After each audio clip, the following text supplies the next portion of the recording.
লক্ষ্মীপুরে অবৈধভাবে গড়ে উঠেছে শতাধিক ইট ভাটা। এসব ভাটায় পোড়ানো হচ্ছে বিপুল পরিমাণ কাঠ, ফলে ধ্বংস হচ্ছে পরিবেশ ও বনায়ন, যা জীববৈচিত্র্যের জন্য হুমকি হয়ে দাঁড়াচ্ছে। বসতবাড়ির কাছে ইটভাটা নির্মাণের ফলে আশপাশের এলাকায় মানুষের স্বাস্থ্য ঝুঁকিও বাড়ছে। অপরদিকে কৃষি জমির মাটি কেটে তৈরি করা হচ্ছে ইট।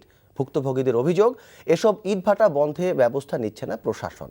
লক্ষ্মীপুর প্রতিনিধি আবুল কালাম আজাদের পাঠানো রিপোর্ট।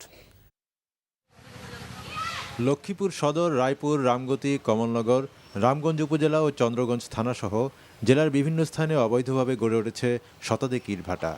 বেশিরভাগ ইটভাটার নেই পরিবেশ ছাড়পত্র, কিন্তু নিয়ম অনুযায়ী উপজেলা থেকে ৩ কিলোমিটার সরকার স্বীকৃত সংরক্ষিত জনবসতিপূর্ণ ও আবাসিক এলাকা, স্কুল, কলেজ, কৃষিজমি, বনাঞ্চল এসব জায়গায় ইটভাটা স্থাপন নিষিদ্ধ। কিন্তু নিয়ম না মেনেই প্রশাসনের সহায়তায় ইটভাটার মালিকরা প্রতি বছর তৈরি করছে ইটভাটা। এই অবৈধ যাদের কোনো লাইসেন্স নাই বা মন গড়া যেভাবে এই বাংলা বিরফিল গড়ে উঠছে, তাদের বিরুদ্ধে আইনানুগ ব্যবস্থা নেওয়ার জন্য সরকারের প্রতি আমরা দাবি জানাচ্ছি। আর প্রতিটি ইটভাটায় কয়লার পরিবর্তে পোড়ানো হয় কাঠ।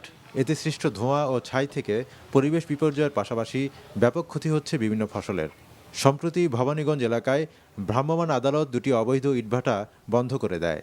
পরিবেশের সাংঘাতিক ক্ষতি হচ্ছে, ফসলাদির ক্ষতি হচ্ছে, গাছের ক্ষতি হচ্ছে, মানুষের শ্বাসকষ্ট সহ বিভিন্ন ধরনের রোগ হচ্ছে।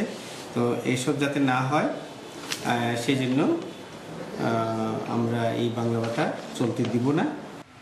লক্ষ্মীপুরে নতুন করে আর যাতে ইটভাটা গড়ে না ওঠে এবং ইটভাটার ক্ষতি থেকে পরিবেশ ও মানুষকে রক্ষায় প্রশাসন জোরালো ভূমিকা রাখবে, এমনটাই দাবি এলাকাবাসীর। NTV news desk.